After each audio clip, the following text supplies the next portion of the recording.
Hello दोस्तों, स्वागत है एक बार फिर से आपका मेरे चैनल पे लीगलिस्ट 127 पे।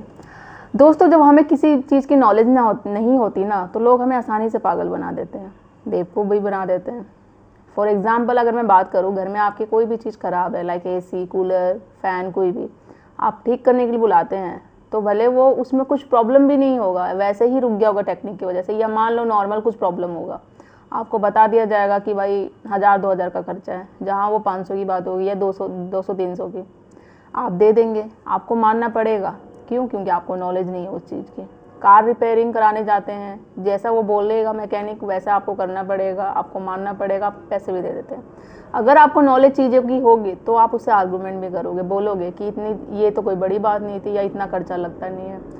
तो वही सेम सिचुएशन होती है आपके केसों में, जब आप पे झूठा केसेस लगाया जाता है, मेंटेनेंस के लिए लगाया जाता है, तो जैसा लोग बोलते हैं वैसा आपको करना पड़ता है। और उन्हीं नॉलेज ना होने की वजह से ना, जो चीज़ नहीं करना चाहिए वो चीज़ भी करना पड़ता है।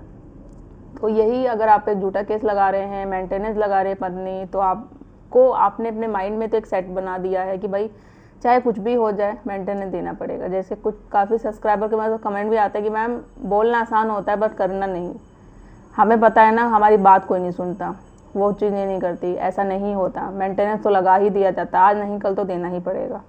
देखो, जब आपने आपने मान ही लिया है, जब आपको लड़ाई करनी ही नहीं है, विरोध करना ही नहीं है, आपने पूरा अपना माइंडसेट बना ही लिया है कि भाई पैसे देने ही हैं, तो आप दे दो पैसे। भाई आपके पास पैसे हैं, बिना गलती के देने के। जो आप पे पत्नी ने आरोप लगाया, झूठे केसों में फंसाया और पैसे आपसे ही मांग रही है, तो आप बिल्कुल दो, आपके पास है पैसे। नहीं देना चाह रहे तो भाई आपको लड़ना पड़ेगा, कानून समझना पड़ेगा। समझते हो? मेरी जैसी और भी वीडियोस आप देखते होंगे, तो उनको देखने का फ़ायदा क्या? देखो और साइड में रख दो, फिर चले जाओ, फिर भाई इंजॉय करने, अपने माइंड से निकाल दो चीज़ों को। तो फिर तो कोई कुछ नहीं कर सकता, भगवान भी आपका नहीं साथ देगा। इसके लिए आपको खुद लड़ाई करनी पड़ेगी, खुद विरोध करना पड़ेगा। अब देखो दोस्तों, डिटेल्स में जानेंगे।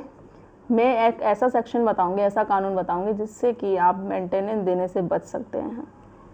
और बहुत ज़्यादा इंपॉर्टेंट वीडियो होने वाली, स्किप मत करिएगा। चैनल पे नए जुड़े हैं तो चैनल को लाइक करना, शेयर करना, सब्सक्राइब करना बिल्कुल मत भूलिए। साथ ही बेल आइकन दबा दीजिएगा ताकि आपको टाइम से मेरी वीडियो की नोटिफिकेशन सबसे पहले मिलती रहे। देखो दोस्तों, आप में से आपने बहुत सारे लोगों ने पढ़ लिया होगा 125 CRPC के बारे में, या जो नया हमारा कानून है 144 BNS। बहुत किताबें पढ़ ली होगी, बहुत वीडियो देख रही होगी। मैं भी बनाती हूँ, डेली आपको अपडेट करती रहती हूँ। मेरी जैसी और भी बहुत लोग बनाते हैं, तो आपने देख लिया होगा, भरपूर के ज्ञान ले लिया होगा उसका। अब इसके अलावा एक और धारा होती है 126। इसके बारे में बहुत कम ही लोग जानते हैं। इसमें होता है क्षेत्राधिकार के थ्रू, जो हम बोलते हैं ना, जैसे कि लड़ाई करना, जिले, उसमें। अब इसकी सबसे पहले हमें डेफिनेशन समझनी होगी। आप स्क्रीन पर शो हो रहा होगा, आप ध्यान से पढ़िएगा, मैं आपको डिस्क्राइब करती हूँ। देखो, CRPC की धारा 126 दंड प्रक्रिया सहित कोड ऑफ क्रिमिनल प्रोसीजर 1973 की धारा 126 सेक्शन में बताया गया है कि भरण पोषण का मुकदमा उस स्थान पर दाखिल नहीं किया जा सकता जहां फ्लाइंग विजिट किए जाते हैं। फ्लाइंग विजिट पे गौर करना, इसका मतलब मैं बताऊंगी आपको। CRPC की धारा 126 के अनुसार प्रक्रिया निम्न है। पहला, किसी व्यक्ति के विरुद्ध धारा 125 के अधीन कार्यवाही किसी ऐसे जिले में की जा सकती है। जिले पे फोकस करिएगा। इसमें का है जहां वह है, अथवा खा जहां वह उसकी पत्नी निवास करती है। पत्नी पे फोकस करिएगा, और इसमें निवास करती है पे, था नहीं है पे फोकस करना आप। अथवा गा जहां उसने अंतिम बार यथास्थिति अपने पत्नी के साथ या अधर्म संतान की माता के साथ निवास किया हो। इसका मतलब जो अडल्ट्री से रिलेटेड है ना, वही सारी। ये देखो, इसमें जो सारी बातें की गई हैं, पत्नी की बात की गई है और प्रेजेंट में है की बात की गई है। अब हम बात करते हैं, देखो, जिसमें फ्लाइंग विजिट की बात की। फ्लाइंग विजिट का मतलब ये होता है कि जब पत्नी अपने मायके जाती है, मायके जा रही कुछ दिन के लिए, फिर आ रही है, फिर कहीं किसी रिलेटिव में जा रही है, शादी में, पार्टी में, उसका आना जाना लगा रह रहा है, तो उसे हम फ्लाइंग विजिट करते हैं। अब आने वाले टाइम में वो क्या करती है, जब वहीं से जाके आप पे केस कर देती है, ठीक है, 498 कर देगी, DV का, मेंटेनेंस की डिमांड कर देगी। अब वो उसका फ्लाइंग विजिट है। अब इस पर डेफिनेशन 126 में क्लियर कर दिया कि वो जहाँ प्रेजेंट रहती है, निवास करती है पत्नी अपने पति के साथ, ठीक है। तो वो DV का केस में भी, एक तो पहली बार आपको जब मेंटेनेंस मांगती है, DV में मांगेगी रहने के लिए, तो आपका अधिकार है, आप बोलो कि रहने के लिए जगह दूंगा, बट वो मेरे साथ आके रहेगी। तो कोर्ट ऐसा ज़बरदस्ती कोर्ट का राइट बनता ही नहीं है कि वो पत्नी को बोले कि हाँ भाई आप उसको घर दो रहने के लिए, उस चीज़ें आप क्लियर बोल दो कि वो मेरे साथ आके रहेगी, नहीं रहेगी तो ठीक है मेरे ज़िले में आके रहे, मैं उसको रेंट पे दे दूंगा, पीजी दिलवा दूंगा, कमरा दिला दूंगा। तो देखना कैसे उसकी हवा निकल जाएगी पत्नी की, वो खुद डर जाएगी। बात रहती है इसका मेन टॉपिक क्या है कि इसका मतलब ये है कि पत्नी वहाँ मायके में अपने कभी कभी जाती है, वो उसका जिला नहीं है, पहली बार वो वहाँ से केस ही नहीं कर सकती। केस करने के लिए उसको खुद जहाँ वो रहती है, इसमें क्लियर मेंशन है, आपने जैसे मैंने अभी डेफिनेशन पढ़ाई आपको कि जहाँ वो रहती है उसी ज़िले में ही जाके वो केस कर सकती है और कहीं जाके केस नहीं कर सकती मेंटेनेंस का, क्योंकि उसके वहाँ फ्लाइंग विजिट होती है। अभी बिल्कुल क्लियर 126 मेंशन है, जहाँ वो रहती है पत्नी प्रेजेंट जहाँ एड्रेस पे निवास करती है वहीं से ही कर सकती है। तो जो पत्नियाँ करती है ना मायके चले जाना, दूसरे रहते जैसे फॉर एग्जांपल मुंबई में या दिल्ली में आके मायके में आके केस कर रहे हैं, तो इस तरीके से नहीं होता। पूरा एक जिला भी एक वो होता है, दिल्ली में भी डिफरेंस होते हैं जैसे, तो ऐसा पॉसिबल ही नहीं है। तो इसका आप यूज़ करो, इस धारा का, इससे आपको फ़ायदा होगा। और विरोध करना सीखो, फ़ायदा यही होगा कि पत्नी मायके जाके कहीं भी डिफरेंट जगह पे केस नहीं कर सकती, जहाँ वो रहती है वहीं करो।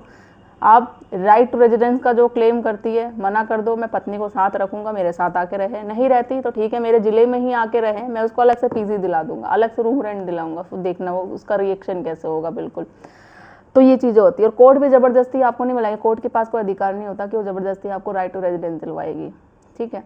तो ये चीज़ें हैं, आपको बहुत काम आएगा इस सेक्शन का, इस धारा का यूज़ करो। बहुत ही कम लोग जानते होंगे और ही शायद ही इतने डिटेल्स में जो मैंने बताया, फिर भी कुछ पॉइंट रह गए होंगे तो आप मुझसे कमेंट में करके पूछ सकते हैं, ठीक है। तो ये चीज़ें हैं जिसे हम बोलते हैं 126 में क्षेत्र अधिकार की लड़ाई, जो आपको लड़नी पड़ेगी। और जैसा जो बोलते हैं ना उस हिसाब से आप मत चलिए, थोड़ा नॉलेज लीजिए, ज्ञान लीजिए, कानून के बारे में जानकारी बजिए। कोर्ट को, कानून को आपको डेप्थ से डिटेल्स में पढ़ना पड़ेगा, जब भी आपके केस में जीत होगी, आप मेंटेनेंस देने से बच सकते हैं और झूठे केसेस से आप फ्री हो सकते हैं, आज़ाद हो सकते हैं।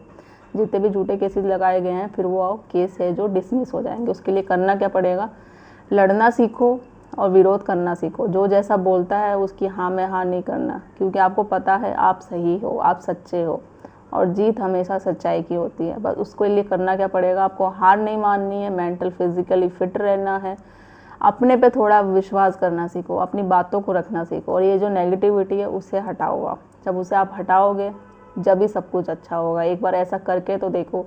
और वीडियो जो मेरी देखते हैं ना, कितना लोग इम्प्लीमेंट करते हैं ज़रूर बताइएगा, ठीक है। और आप जैसे और भी जो लोग पीड़ित है वहाँ तक मेरी वीडियो शेयर कर दीजिए ताकि आपकी तरह उनको भी हेल्प मिल सके।